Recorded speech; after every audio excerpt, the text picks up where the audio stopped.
numbers like this, man. It's crazy.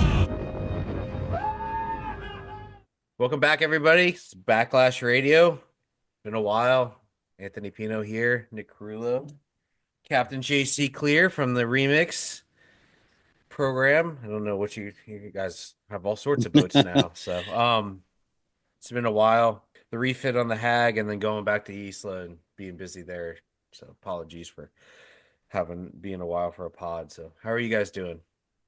Doing good. Busy, busy, busy. Nice. You guys just won the Jimmy Johnson, but we're not going to start there. We'll start at the beginning of the season because I think it was a build and a grind for you guys. When I saw you guys in Palm Beach when I was there, what was that? The What was Derby, the Derby and an operation? yep, That was and then the last Buccaneer. buck. So Yeah, January was the busiest month of the year, every yeah, year. let's talk about how the season started. You guys started on the 62 Viking, the remix main stage up there in Palm Beach. Yeah, usually every year we have that contender, ready in end of November. So we fished the whole season on it, but we were a little late with the build, so we fished like the first 2 months, January, February, on the Viking, and just recently got the contender, maybe like 3 weeks ago, 4 weeks ago. I gotcha. So busy month on the Viking. The fishing was for the Derby, and Not so great. for the Derby was not great, was it? Uh, when you compare it to the buck, no, Yeah. it was actually probably like a normal Yeah, fishing days, but then once the buck hit, then everything else seemed really slow.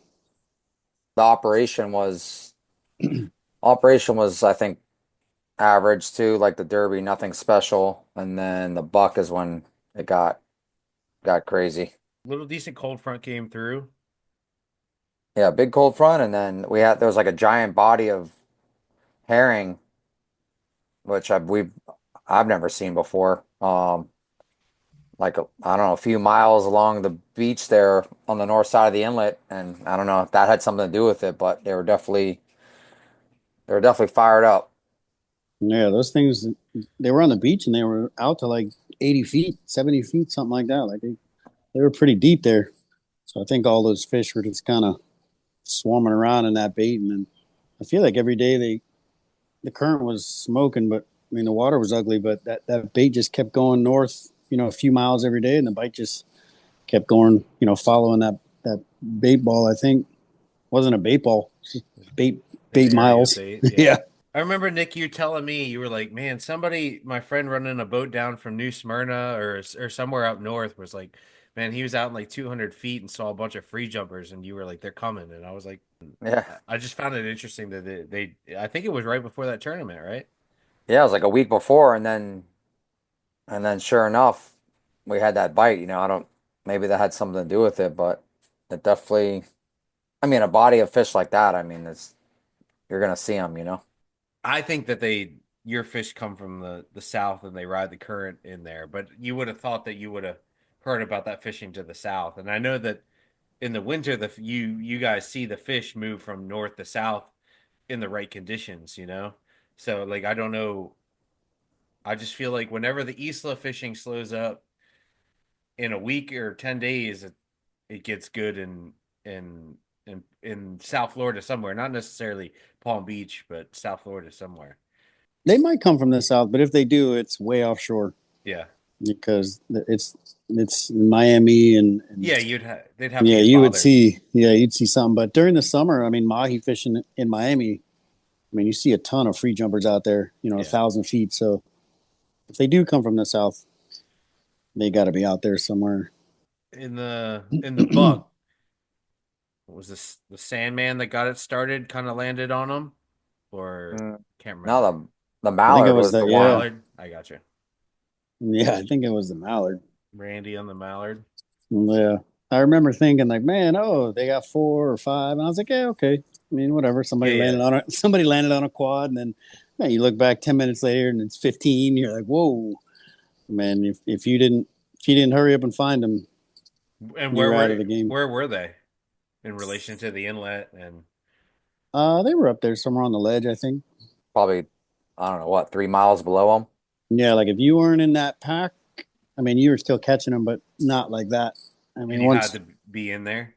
yeah, I think so. I mean, if you weren't in that 3 mile stretch, I mean, you're going to catch some fish, but not like that. When we got there, I mean, didn't we have we hooked 4 or 5, and then fighting those, you release one, and then you got a couple baits out and catch a couple more. It was like as long as you kept putting baits out, you would get bit.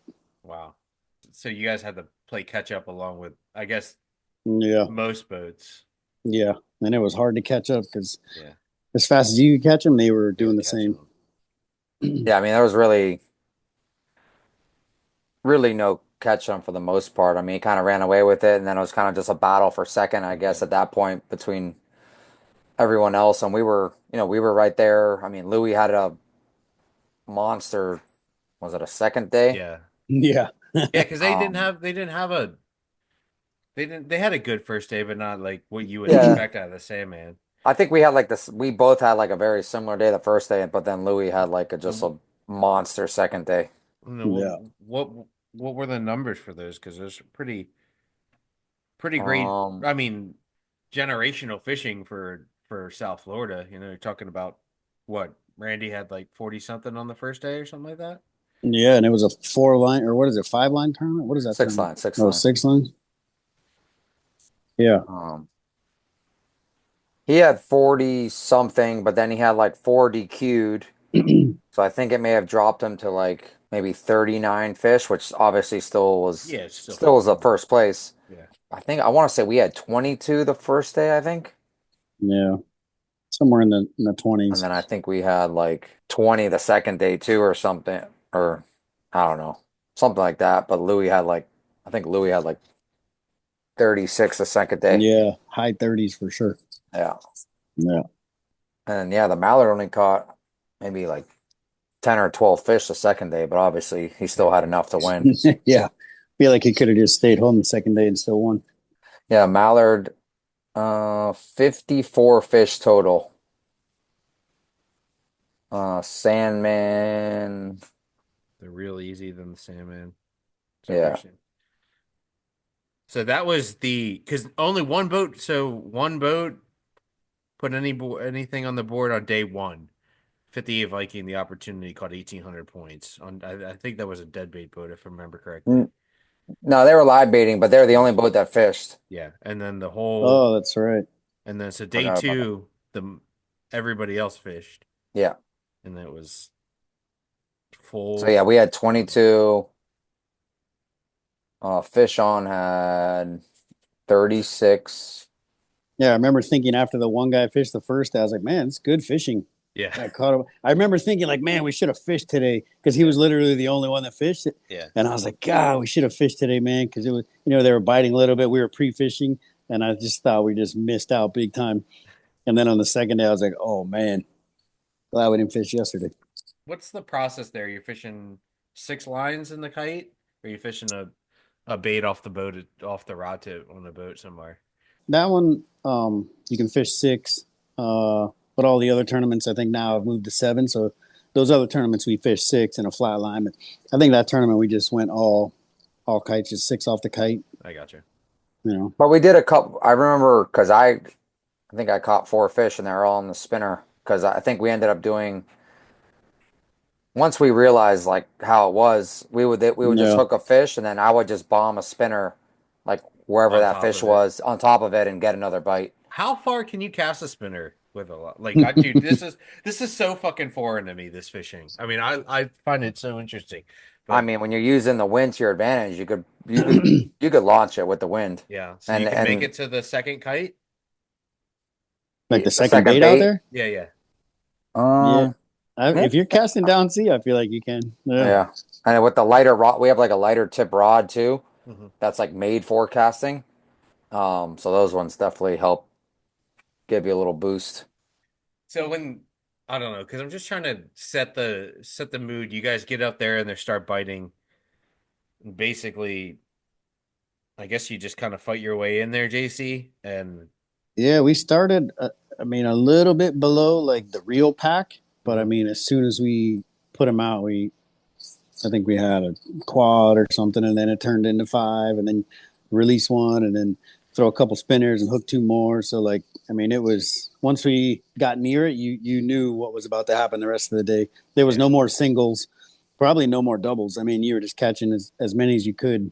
You know, if the fish that you hooked cooperated and didn't run away from you, you could just keep on going. So what's the process with the boat if you hook, like, because obviously you're not throwing it into a turn like we do trolling, but like are you just kind of hanging there and waiting to see what happens while the fish and to see what while the first fish or two starts jumping and then you start looking for others?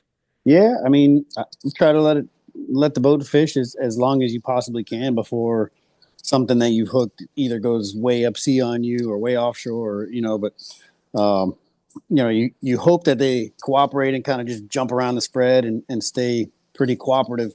And you know, I think that's how you can hook 5, 6, whatever it is, you know, multiples. Yeah. Is it But ever come to a point where like it's almost less efficient in fishing like that to hook like 5 at a time, or can you guys fish around it like as you hook like with us dead baiting, like we hook 5 at a time. At certain point, we're just fishing, we're fighting like a single or a double. But you guys, I guess, with you basically drifting or stemming the conditions, you can kind of, you know, if one fish jumps closer to you, you can go get him and then still be fishing around that fish. I feel like there probably is a point that it becomes inefficient, but you really never know it until you've got them all hooked anyway, and one of them's tail wrapped or one's far offshore, and you're like, man, I wish we weren't fighting this for a half hour. We could have caught 3 more, but you know, and then you're at the point, you know, you never want to just cut a fish off. So I think you just hook as many as you can and pray for the best and just try to catch them all. For that tournament, we were on the big boat, so it does change the way we fish a little bit too, versus if we were on the contender, because that tournament was rough, and you know, we have a lot of people, especially that tournament, that didn't want to go to the bow, which would have made JC's life a little easier. Yeah. Yeah, I feel like bow. I mean, obviously it's, you know, it's not the best thing to do. I guess it's scary. I mean, I don't mind doing it, but it just makes it really hard. If you have 5 fish off the back, you can't really move the big boat. Yeah, and it was rough, and it was straight out of the north, and it seemed like every single fish wanted to swim to the north. I mean, sometimes you get lucky and they just kind of either hang out in the spread or all swim south, so you're backing down with it. But as soon as you got to turn that boat around into a big sea, I mean, you're just kind of handcuffed. Yeah. Do you guys? Yeah, I mean, it's fucking terrifying to go on the bow. I mean, especially in Palm Beach, where it's like the shark capital of the world. Sharks are everywhere. The weather, but there wasn't that many fish shark that tournament, huh? I think we had a few sharks. We had a couple sharks. Yeah. Oh, yeah. Well, there were so many fish that the sharks didn't know which ones to eat, I guess. Yeah, that's for sure. Well, that's cool. So, I mean, you guys had great fishing. It wasn't the result that you guys wanted, but you guys still had great fishing, and you guys were kind of up on the top end of things, which is cool for that. And in great fishing, and it's easy. It's a lot easier to come in 7th when you've caught 7,400 points, whatever that is. Than it is if you caught 2. So, but we catch 7th place and we caught 37. So. Yeah, I know. I mean, that's phenomenal fishing for anywhere in the world, but you know, as tough as it's been in South Florida for the last couple of years, it's just phenomenal. So I mean, is it there like there's no real indicator. They just kind of, and my boss uses this term all the time in Isla, because there's certain areas where you just kind of show up and they're just there. And like there was no real, I mean, the wind was out of the north, but there was no real indicator that this was going to happen, was there? I mean, I didn't think like that. I mean, everybody always thinks like, oh, it's going to get good north wind, and there's been a few around, and you always think it's going to get good, but wasn't like that. Yeah, but most of the boats seemed like they were very prepared for. I guess that everybody fishes like it could happen no matter how tough the fishing is. Yeah, I mean, I don't think we knew it was gonna be that good. Yeah, and the craziest thing too, though, is you would have expected those fish to tail, which they weren't tailing, which is kind of crazy. Yeah, I think we saw like 3 out of however many we saw. Did you Yeah, see him 100. cutting on the herring or? no, No. it was like green water. You just all of a sudden they just be there, Wow. pop up on the bait. Huh. And in shallow, like 80 foot or normal?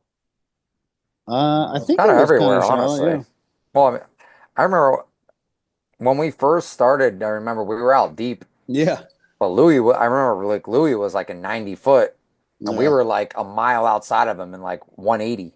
Yeah. So that just shows you how big that body of fish was, you know? Yeah. Does it typically matter? Like, I mean, the depth of water? Typically, they're operating. They're kind of m moving through a pretty specific corridor, correct? Typically. Yeah, but not I for mean, Yeah. but that was just like I mean, that was a body we've never seen before. I got you. Hmm. Happened again a couple weeks later too. Yeah. So Whenever that was. let's move. What tournament was that? That was the challenge, the sailfish challenge on the Okay. quest, Okay. and happened again. Did you guys fish that one? Yep, yeah, we caught. I'll just say how many we caught, and we won't say the place, so it just sounds real good. I think we caught I'll like pull it up. Don't worry. I think we caught God. 46 or something, and came in 5th place. Yep. And that was the same thing. Art won that tournament, and Art, by the time we found, Yeah. I think we were the first boat to find Art, and I think he had 20 by the time we got there. So we were in a 20 fish hole by the time we started. How And hard is he had like 20, he had 20, I think, by like, I think we got to him at 9:45. So it was like an hour and 45 minutes. He had 20 fish. it's Uh, amazing at the speed in which the boats like you guys, the top boats can can can catch them. It's crazy that somebody can open up a lead like that in the first hour and not be able to and be able to hide for, a little bit. I imagine he didn't have a lot of time to get on the phone and tell everybody where he was. And I imagine in general, like you would not want to be like, "Hey, I'm right here." Even to your friends, because a lot of times the people that are your friends and the people you share a lot of information with are the ones that friggin' are also the snipers, you know? So you got to yeah, play that a little Yeah. slower. I mean, do you guys expect to get that call or do you just try to find them? It's just easy. You just focus on finding them basically. Yeah. yeah. I mean, I think it's. I'm sure Art knew it was going to happen eventually. I mean, when you're on a good bite, like eventually everybody's going to find you. So you Yeah, yeah, yeah. try to take advantage of your little window as long as you can. But I mean, when we did like a 30-mile run to find him, Okay. and man, when we came off the throttles, we weren't even in idle. We were just kind of collecting ourselves in the tower. And I think didn't you look down, Nick? And it was just a giant pack of tail. We weren't even ready. We were just kind of like getting ourselves together after the run. 60 miles an hour for 30 Nah. miles. Our eyes were bleeding. Yeah, look down in the water and just giant pack, and So then it just started. where were you guys? Where was the main fishing? Because Sailfish Challenge, you can fish a big area, right? Yeah. Yeah, it's like 3 inlets, so Okay. I don't even know. It's like 100 miles or something boundary. Where were you guys fishing out of for that one? We were up north of Palm Beach Inlet, but then um, Art was down by the Martini, so we ran down there and found him. Okay. Where's the Martini for people who It's probably like 20 miles south of the inlet, 15, 20 miles, something Palm like Beach that. Inlet? So Yeah, south of Palm Beach. That's down. Boynton Inlet, which is, it goes Palm Beach, Boynton, Boca, Yeah, and so Hillsborough. between Boca and Boynton, probably. Yeah. I gotcha. You guys were the first ones to find him. He didn't tell you. You guys just figured it out?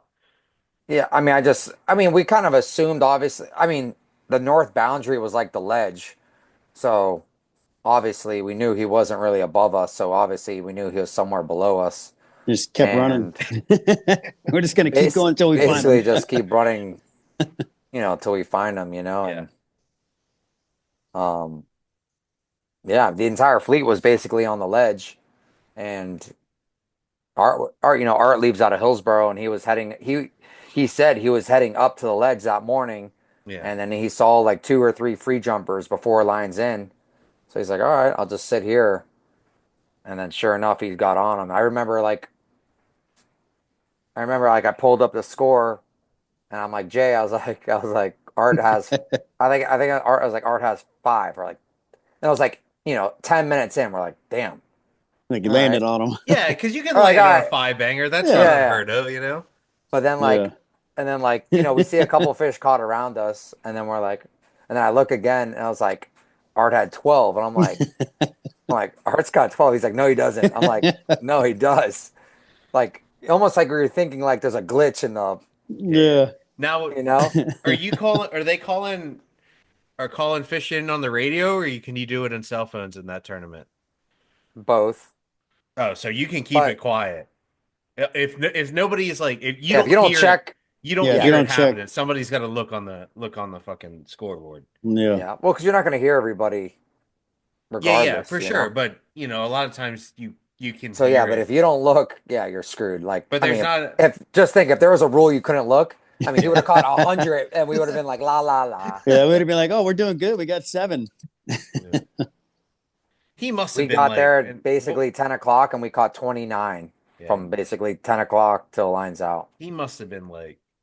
I imagine he kind of stumbled on that, and before lines in, he was like, "Dude, weird. This is it. This is Yeah. this." He imagined because I feel like although he's won a lot of tournaments, I think he was knowing him a little bit like I do, and listening to him on our pod and other pods. It always felt like he was looking for like that signature win, like where he fucking like Yeah. Well, where That, and yeah, you're absolutely right. And and we all, like you said, and me and like, we know like Art does not like to fish near people. So like Art will purposely just fish somewhere he might not even like that much, but he just has faith in it just so he could have a day like that because if you do that enough, if you fish away from the pack, yeah, eventually you're going to you'll hit him have in the that day. head and you're just going to run away with it, you know?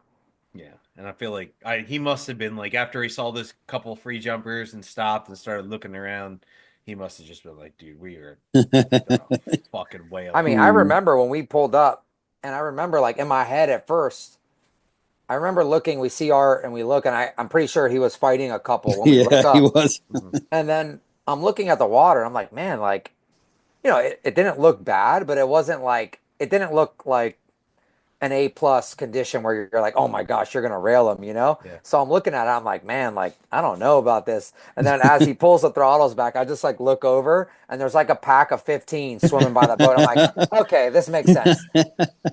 I think we caught Uh, like right when we stopped like a quad or 5 or something, like whatever So it what do you was. do Like, there? Just toss out yeah, some spinners as fast as you can. yeah. I think we just threw out 5 spinners and that was it. It was game on. And then you're on the contender at this point. Are you Yeah. fighting fish and then other people are at least getting the kites up in the air? Do you guys have enough personnel for that? Yeah, we do. But I think at that point it was just there were so many tailors that we just kept throwing spinners I gotcha. until that little pack finished, and then probably ran down and set up the kites, and then I think it was just kind of nonstop from there. Spinners, kites. You hook them on the kites, and then start throwing some spinners at them, and How important it is, like when you're in fishing like that, guys, like the being able to fishing as a team is like it's super important, don't you guys think? Like being able to everybody to maintain their composure and see problems ahead of time. Would oh you? yeah, I mean, there's not a lot. I imagine. Well, Nick's on the boat, and I don't know what you're like fishing, JC, but you said there might be some yelling. But like, yeah, yeah. like, No, if you don't have the right guys, you can't. You're not going to be able to catch 40, 30, 50. You can't have those days. You could have the best captain in the world. Doesn't really matter. You got to be able to catch. You got to be able to catch 5, 6 at a time yeah, to have those kind of days. If not, you're not going to do it. be You able to know. reload and retie or whatever you guys got to Yeah, do yeah. at the same time. Yeah. Because the spinners are basically just 15 feet of leader, right? And Yeah. onto a bimini and a hook, right? Yeah. And then you retie the hook every time or retie the leader every time. Yeah. We tie in the new leaders every time because usually they're all chafed up. chafed up all the way up. Re-rigging and having enough leaders. I mean, that day I don't know what we would have ran out of first. Like if that, because I obviously in the afternoon it did slow up a little bit, and I just remember like if that bite did continue again in the afternoon, I think we either would have ran out of bait or ran out of leaders. Really? I Yeah. mean, we And definitely, we bring a lot of bait. Like Yeah, yeah. I think compared to most boats, we bring a lot of bait. We're bringing close to like we probably bring 200 white baits and close to 100 other baits. So I mean, we got enough baits for hoping for days like that, but that was a little extreme. Yeah. You don't think that's going to happen, Was that fishing? And just another instance where obviously everybody was up to the north of the inlet, so like another instance where they just kind of fall out of the sky in an area, and Yeah. somebody notices. Obviously, Art didn't just luck into that. He saw something that made him stop, and then he probably was like, "Oh man, this is it." But like, just another instance where between Hillsborough and or Boynton and Boca is not like some spot that you would think that they would be, right? Either, like as far as I know. Like I mean, I'm sure you can find them anywhere, but That's a pretty good spot. Yeah. It's like I mean, that's where we just won the JJ actually, but it's kind of crazy that we went to the same exact spot the next day after catching all those fish, and it was just kind of whatever. And we actually left and ran like 40 miles to Miami and caught them real good in Miami. So I don't know. I mean, I feel like as much as you try to figure those things out, you just can't figure them out. yeah, You might figure them out when you finally find them and be like, oh, they're moving south or they're moving north. But to like really figure them out day to day, I don't know. Like Yeah. I haven't done it. It's just great. can't figure them out. Yeah, I mean, you got to think like they must move in from offshore because you, you have there's just too many people fishing and yeah. Yeah. from Stewart to Key Largo to really have much of a secret anymore. Yeah. No, they have to go offshore because if that body stayed in normal 100 to 200 depth, Yeah. if you're not out there, you're just gonna hear some guy, oh, I caught 20 today. Yeah, But you don't hear that. So they just punch it offshore and then who knows where they go from there. yeah. And then they just it's crazy. I do notice like in they've in Isla, it's a completely different fishery, but I feel like they move in waves. Like you can, especially with the sonar, you can see the waves move through, and in an area they'll just kind of move through, and they'll start. What I learned this year very much so is like when they're hungry, they're swimming up sea. You just get up in front of them, ping them on the sonar, and turn down sea, and there's 5 or 6 or 10 behind the boat, and you fuck them off and go around again. So, but it just seems I learned a lot, even though the fishing wasn't as good there about sails and how they kind of move in waves, different packs and stuff like that. Sometimes Are they swimming into the current or with the when current? they're feeding, I felt like when you get them where they come and they're you and they're excited and you get a pack of them, they're swimming against the current. Yeah. And Yeah. then I've tracked them and fish to fish that are swimming down current, and they show up, but they're not nearly as in the mood as what you would see when they're swimming into the current.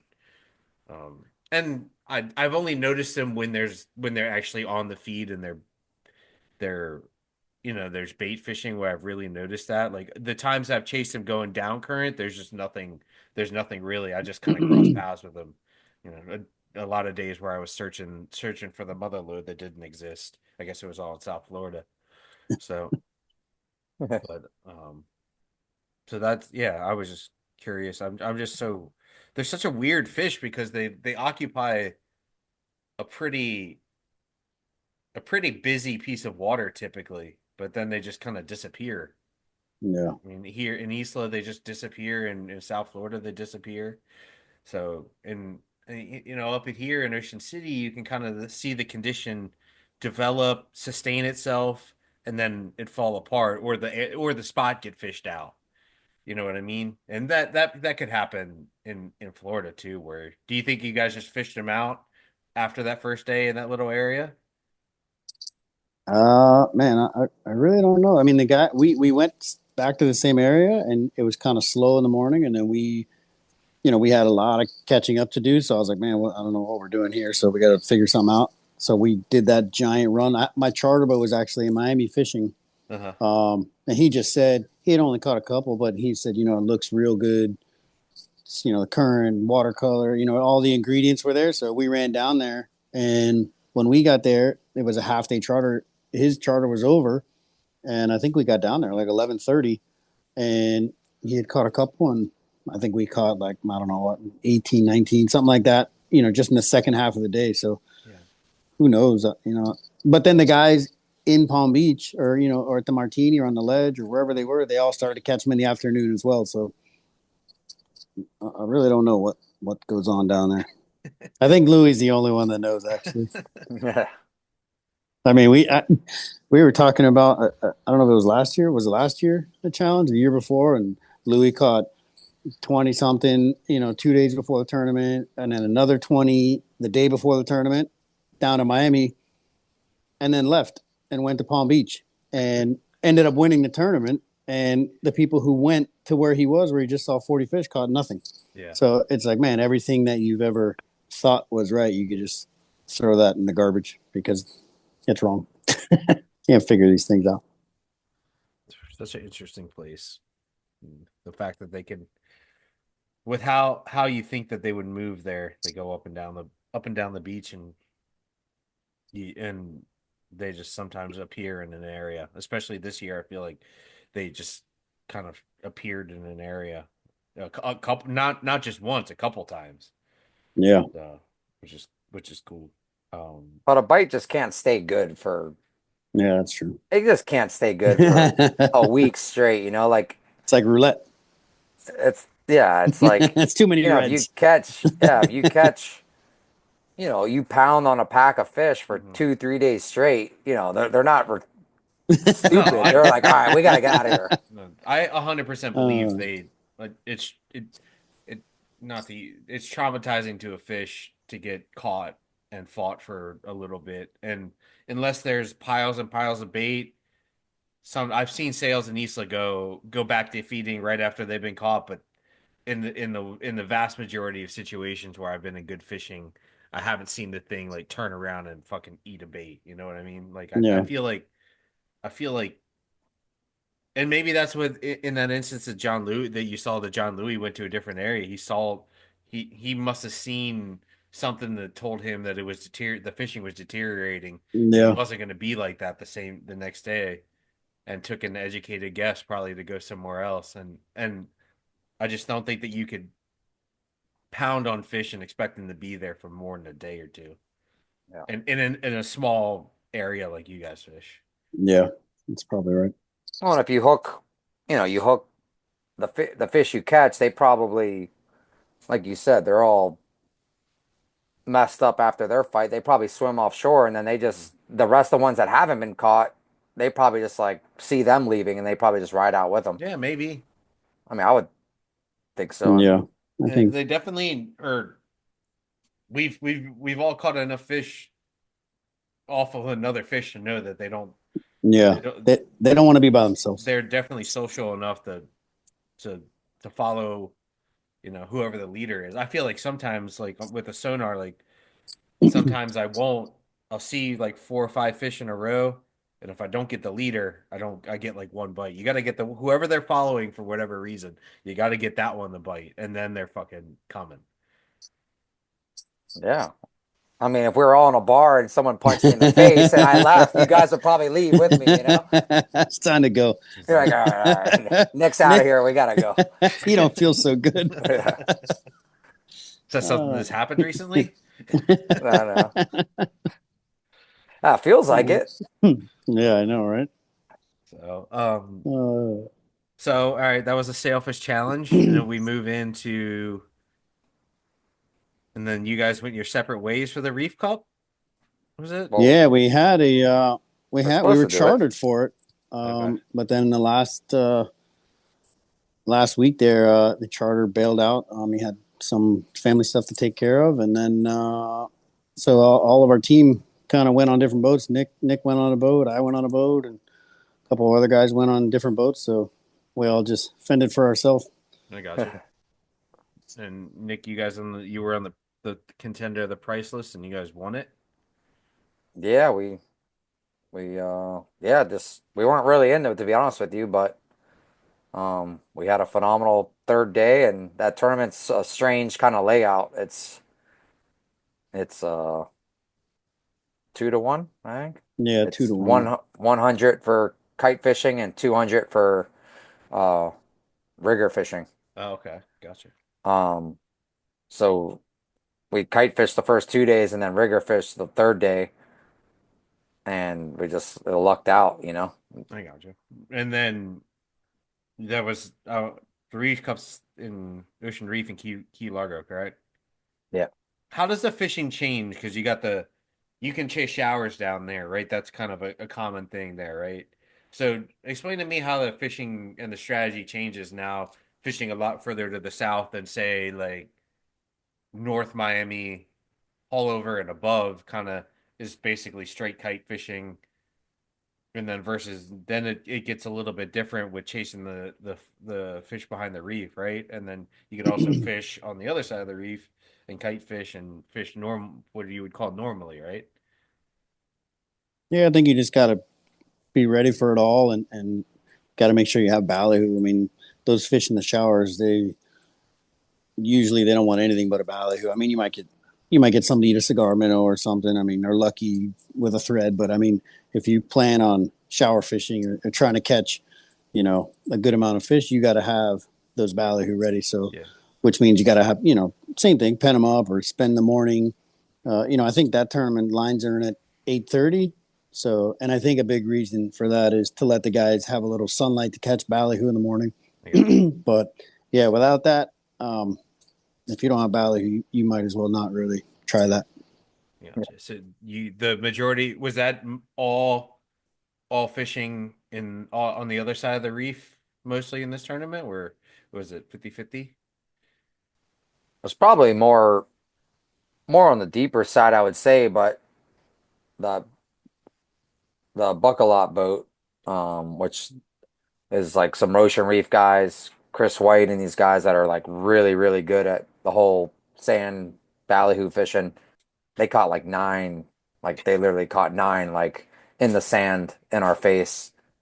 And that, yeah, I didn't think there was any chance of us coming back, and somehow caught 10, and they Did never you caught they never did caught one for the rest of the day after that. did you switch from ballyhoo fishing to going? Yeah, we obviously stopped fishing in the sand. One, we ran out of ballyhoo, and two, we just were not good at it. Um, um, honestly, the only plan, because it ended up being slick calm. The only plan was it for them to free jump, and that's kind of worked out. We're at the north boundary, and Art was actually showed up there too, and they just started free jumping, and man, we just kept throwing spinners on them. Now, when you say free, how far is a free jumper, and how can you just run over there, and how far is it like where you can say, oh, there's a free jumper, I'm gonna run over there and toss a bait on top of it? I mean, it could be as far as you could see it, and if you got like a good eye on where the splash was, it's really never too far as long as you could get there in How a do you timely figure out manner. what, like, does a fish swim the same way that it free jumps Yeah, typically? So if it's free jumping they left, always are jumping. I mean, pretty much 90% of the time they're jumping south. so you know that they're gonna end up to the south. So when you're running over there, do you look for them in the tower, or you just go over there and set up? Wherever you think Or that splash was, and go a little bit below it and set up and and set up. interesting. We did it. We just did it this week at the JJ2, and I mean, that's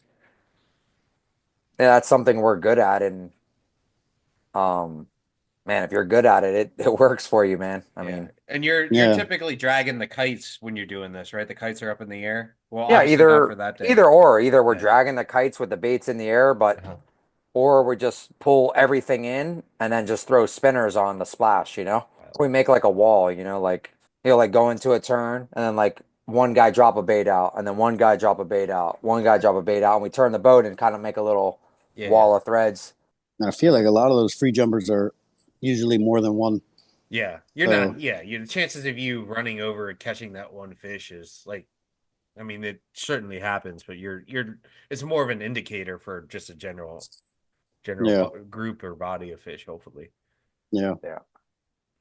I need to get better at catching free jumpers trolling. It's been hard. It's different, because you're.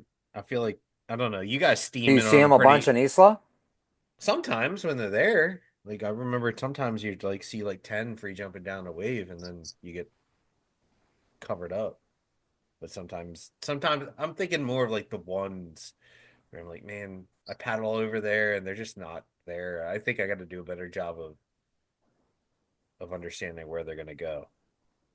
And Yeah, I feel like down here, if they're free jumping, they're usually swimming in a pretty straight line somewhere. mhm, So if you can guess the depth pretty good, then you got a good chance of getting on them. gotcha. Like you're not going to see a jump in 180 and then it's going to pop up in 120. You Yeah. know. Oh shit, we missed that one. Yeah.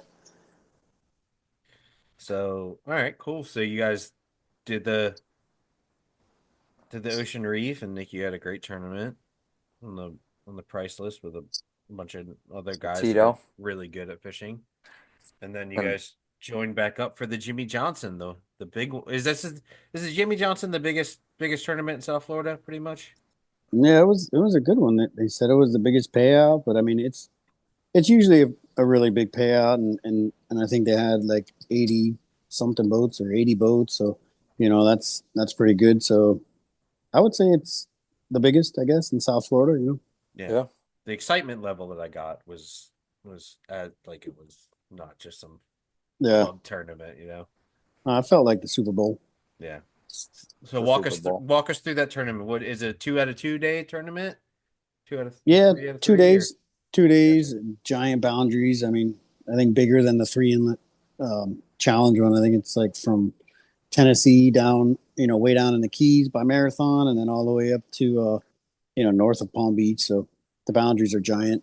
Do And Are you pre-fishing for this tournament as a team, or are you just charter fishing?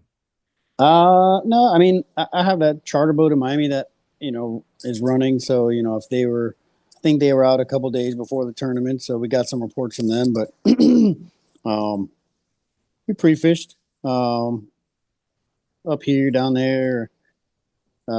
Everybody made fun of us because usually every year the boat's been in Miami, and then we run from Miami to Palm Beach to fish every day, and everybody's like, "Man, that's a horrible run."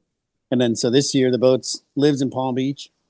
Thought we could just stay up here and fish, but instead we took the boat and drove it to Miami, and then Gotcha. and then ended up fishing in Palm Beach 2 days. So we were all over the coast. Okay. So how that tournament you guys so you're fishing the contender out of Palm Beach, right? Yeah. Miami. Okay. Or out of Miami. Oh, for the tournament, yeah. Yeah. We drove down to Miami and fished out of Miami for that. Okay. And you guys basically and where'd you start out at? I mean, the good thing about where we picked the fish out of was, it was lines in at 8, I think, 8 o'clock. So, the sun came up at whatever, 6:40. So, if you're out in front of Miami at 6:40 and you're heading north, you can kind of see the water all the way up the coast until you finally find something that looks good. So, Mhm. we popped out every morning early at sunrise and looked at the sea buoy. And I think both days it was like south current and the water was kind of green. So we just kept on riding up until we found something we liked. And it ended up being the martini. Okay. So back where Art had his big day. It actually looked a lot better even before, like out of Fort Lauderdale. But um, Fort Lauderdale's always been kind of like a It's like a weird dead zone, right? Yeah, it's like a weird zone. But this tournament, it wasn't dead, but we passed it. That was like the best looking area. We saw a couple free jumpers. Water looked great, but we just kept going to the martini, which ended up not looking that good. And on the first day, I think we caught like 3, a triple in the morning or something, and then didn't even see one until 3:59. It lines out. So, but what made you go up there then? Like, did you just go on?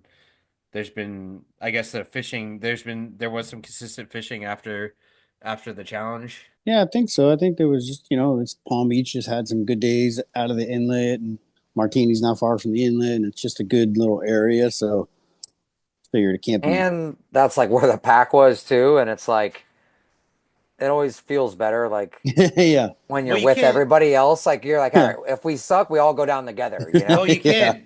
You can't fucking win a tournament on the first day, but you can definitely lose it. Yeah. That's what I Yeah. like. You can definitely be so far fucking back because you did Yeah. something stupid. It was like start in no man's land And where it looks good, or just go where the fish has been and where you know all the other good guys are and suck together, you know? yeah, well, at least Yeah. you feel like if you're next to what the boats that you thinking are gonna be your direct competition, at least if you feel like you're in eyesight, they're either gonna have to really lay down a beating on you, or you're gonna catch somewhat of Yeah. what they catch. Yeah. So, I mean, it could go either way, but the safer bet, I guess, is the on the first day of a tournament is to kind of do, Safe. yeah, because there's no secrets anymore. The first day of a tournament, everybody knows where the best fishing is. It's like who's gonna be the one to take the gamble and go Yeah. and strike out and do something a little different, and it pays off sometimes if you're art.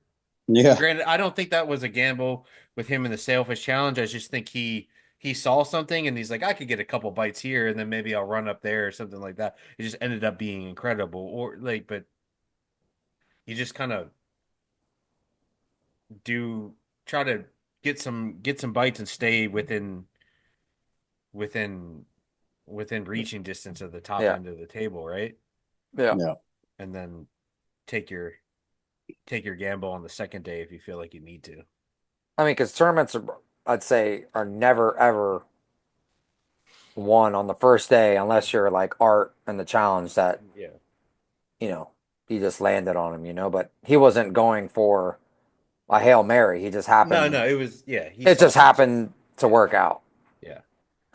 So, do you guys have a big, like, the difference between are most tournaments 3 day 2 day tournaments in Florida now or three? Too. Two. I got you. Do you think that it makes a big difference the strategy over the tournament if it's two or three or I mean, I feel like you got a chance to recover if you got a 3 day tournament.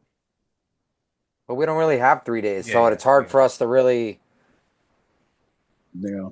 really answer that. Yeah. I do think it would change things for sure, but we don't really have any.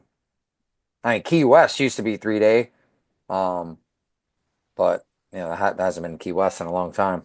Gotcha. So you guys catch three on the first day. How hard is it for you guys to maintain focus after all this great fishing to just catch three? Like, Yeah. It's tough. yeah. It was that, the other guys, I think top boats had like 11, 12, 10, 11, 12. A lot of boats with 10, 11, 12. Yeah, So yeah. it's like, man. And, even when we got there in the morning, it looked really bad. And like at lines in, I think I was saying, man, we got to get out of here. Like, I don't even know if I want to put the lines in, and we put them in and we ended up, I don't know if it was a double or a triple, like right at lines in. And, it kind of keeps you there because you're like, oh, there's going to be more. But then like the pack didn't catch him. We didn't catch anymore. Everybody kind of faded away. And then I think right at the end of the day, we ran down to Fort Lauderdale, no man's land. And, amazing edge, free jumpers. And we caught one right at lines out on a free jumper and had another one, but it was literally like seconds past lines out. So it didn't count. But yeah, 4 the whole day. And it didn't even feel like 4. It felt like 3. Yeah. So it was, it wasn't that great of a day. You kind of get down, but luckily someone, didn't have 20 something. Yeah. 10 or 12 is not that far away. It's still far away because you got to picture them, not going out and they're not going to catch none. They're going to catch something. So you better get on your A game the next day. So on the second day, did you guys take a gamble? Did you gamble a little bit more about where you were fishing or? No, I mean, I don't think so. It might have been a gamble because we went right back to the bad water that we fished the first day. So, Wait, and was there anybody there or was? No, there was John just us and Louis, which Oh, that'll make you feel better. Yeah, that made me feel good. But yeah, just we went back to the same spot where we didn't catch anything. So, but I mean, when we got there, it definitely looked a little better. There was a little current, no other boats besides Louis. So if it did start to get good, at least we didn't have to fight, 20 other boats. Like after the first day, we were in a hole, but and not like talking down on any of the top 5 boats, but the top 5 boats leading after the first day, there was no Louis, there was no Art, like no fish on. Like, not saying those other guys aren't good, but I think you are. if Louis had no, but if Louis or Art had that many the first day, we would have been probably in big trouble, Yeah. I mean, but it goes for us too. Like if we had 12 the first day and if I catch 12 the first day, I'm definitely losing the tournament. No doubt. Oh. Yeah. So all right, so the second day you guys get up to the ugly water out front of kind of Boca area. And you guys, John Louis is there, so you're like, all right, well, at least if I suck with the greatest guys. Yeah. So you get and how's that they start? Does he get bit first, or you guys? Oh, so we pull up and it's like we ran up at basically like at lines in. We were pulling up and Louis had his kites up and Louis is tacking south. So like immediately I was like, I'm telling Jay, I'm like, he just saw something and he's trying to stay with it. Yeah. So we just like Jay just puts the boat dead and below him and we catch a quad, I think, like immediately. So did you obviously hit later off I that did pack that he was chasing?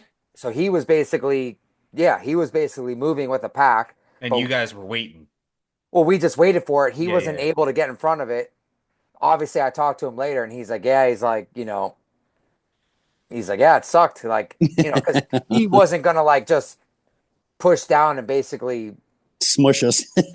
Yeah, like he basically stopped, which the classy was guy there. Which was actually a nice of him. I don't know if I would have done that. And basically, because of him, it gave us, a quad right there, because if we would have never saw him tacking, there's a good chance we may have started above him.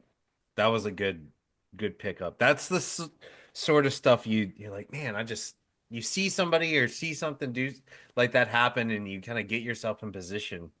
Like that's the little stuff that will win you a tournament. You see something like that and you're like, well, I'm kind of here and he's chasing something and I'm not gonna move. So yeah. I mean that's just worked out. Seeing that little thing is like just the key to the day. And so you guys catch a quad right at the beginning?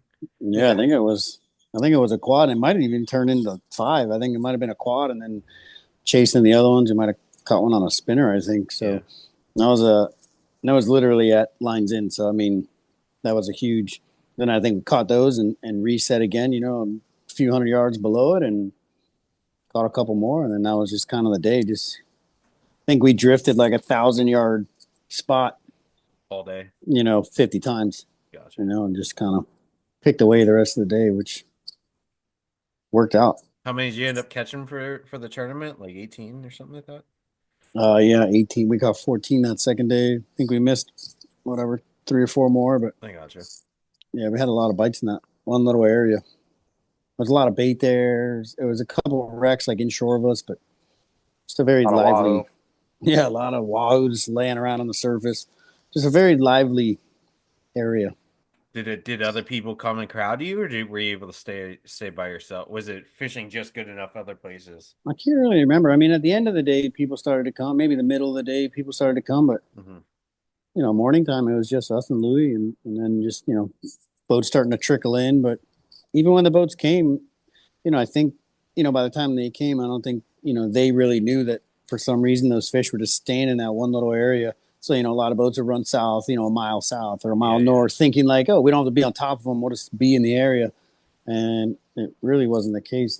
And like, even after that first multiple we had, like those fish, they didn't go anywhere. You'd hook them and they just kind of hanging out by the boat. They weren't running south or north or offshore. It was just kind of swimming around. So it made you feel like they were just there doing whatever they're doing. It seems like you guys take a lot of cues from the way the fish jump or the way they act when they're hooked.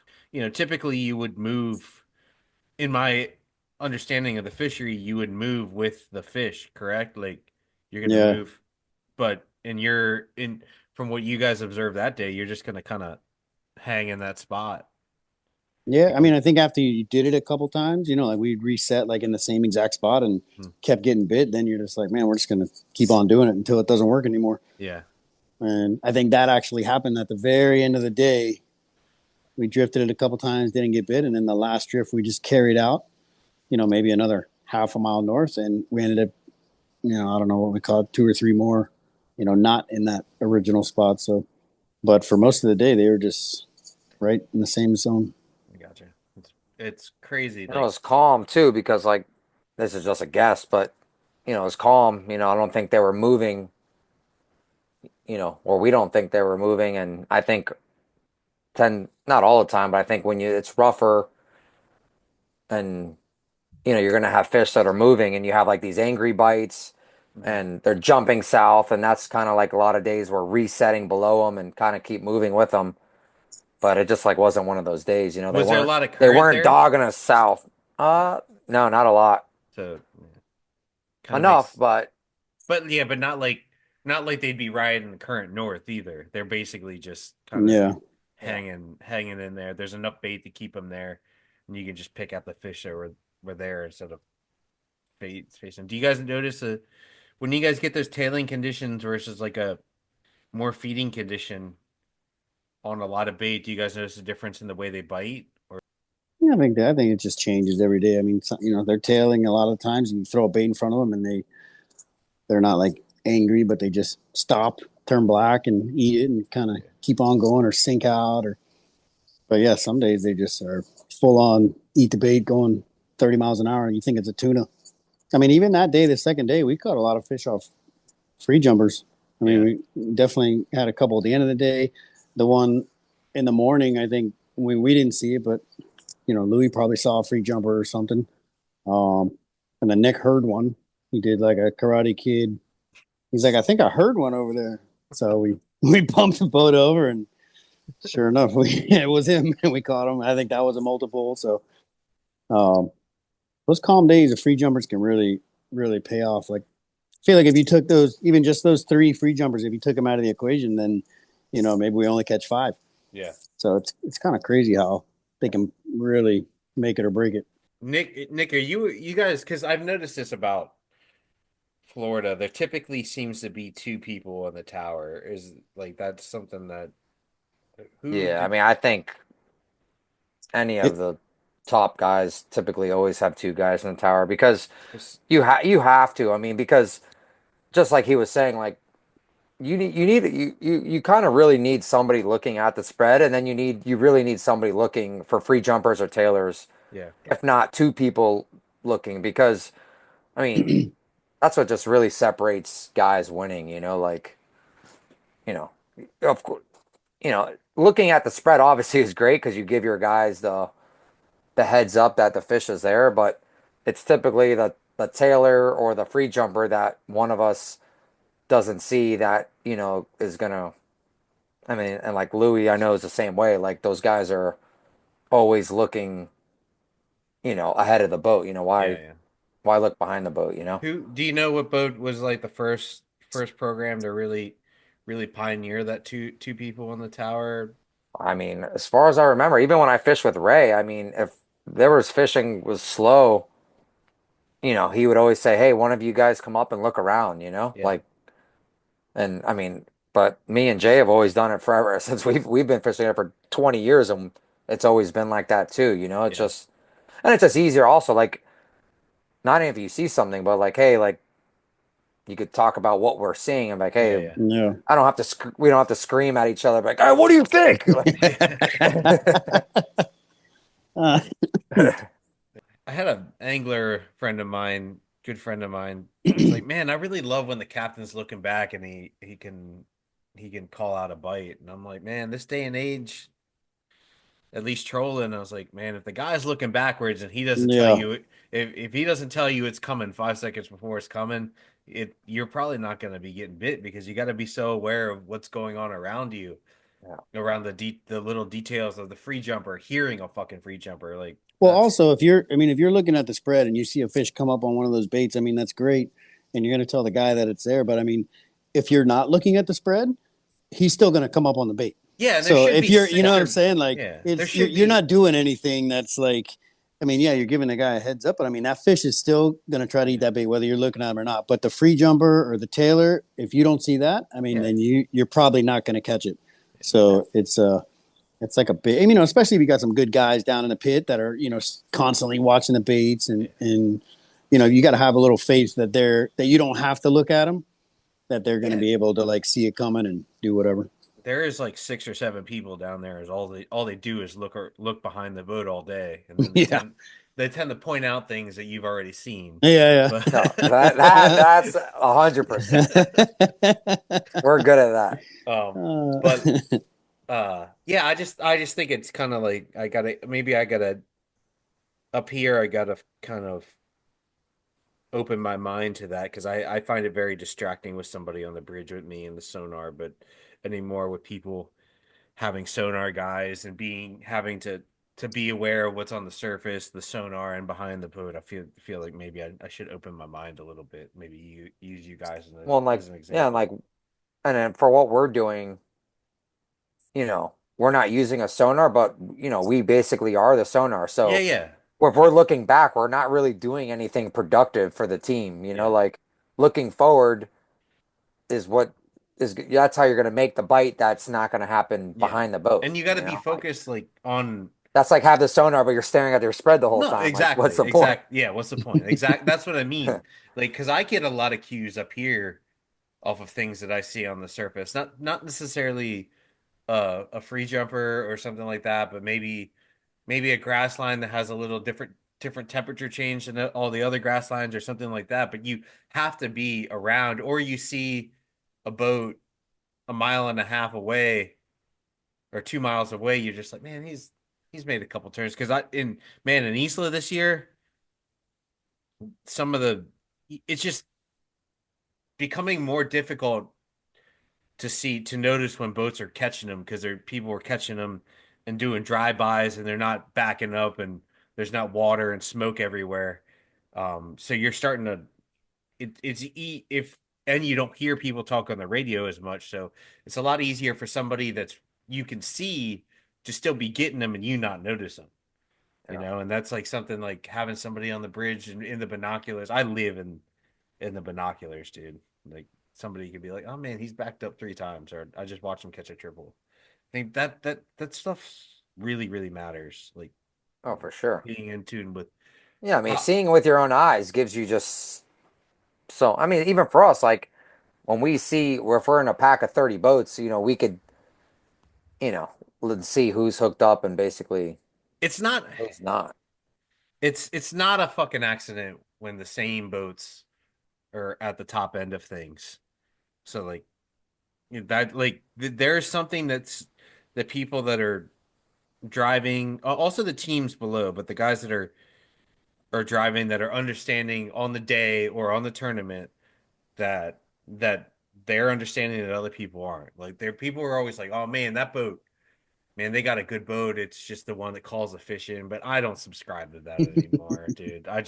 I've watched too many different people get on too many different boats and do well with the same group of people or similar group of people. I just don't subscribe to. I think that the people either on the day, because you can be out to lunch on a day. We've all been there where you're like, well, watching the billfisher, the Sandman catch their 100th fish, and I've had 2 bites. You know, and they're just in it, you know, and when you're in it, you don't feel like you're in it, but you're getting it done, and then when you're out of it, you're fucking like, fuck. I watched my old mate Ryan Knapp catch a fucking slam in 45 minutes right next to me, dude. The sonar was marking it. Dude, it was unbelievable. I was just like, I should just go home now. I finally had to get in there and push him off the spot, and we caught a blue. But yeah, I think it's I think the South Florida fishing in Los Sueños and Costa Rica now, just in general, is like seems like the highest. People take it to a crazy extreme. Two people on the tower, sonar people, deck loads of fucking snipers. Like it's just cool to hear the competition and understand you guys' understanding of what's going on in the fishing. So hopefully we can get Art on later in the week, but it's pretty cool to see you guys do well. Two of my pals now from the southern end of things. Yeah, it's crazy. The year's basically almost over. Yeah. One I more big know. one. One more big one. Then what's the are we doing the Bahamas, JC? What's going taking a Yeah, I break? think we're doing that SFC championship. So I think that starts a couple tournaments in Walkers, and then we're headed to you. Yeah, I think the boat's gonna Season. be. I think the boat will be up there for like almost 3 months, maybe. Great, man. Yeah. So Great. So and then Nick, your boat will be getting done. You should just probably hang out for the season. Yeah. And hopefully I have a feeling, I don't know, last year was solid to good fishing and sometimes epic fishing. So hopefully we're coming into another cycle, but be excited to have you guys on the dock again. yeah, I'm excited to get up there. It was fun. So Yeah, it's cool up there. cool, boys. Well, thank you for the chat. And what's we doing any more tournaments or is that it?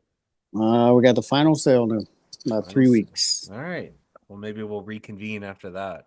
You guys have Yeah, Yeah. hopefully. Hopefully. cool. Thanks, boys. Appreciate it. All right. Thank you, All man. right. This episode of Backlash Radio was brought to you by Hook Optics and SquidNation.com.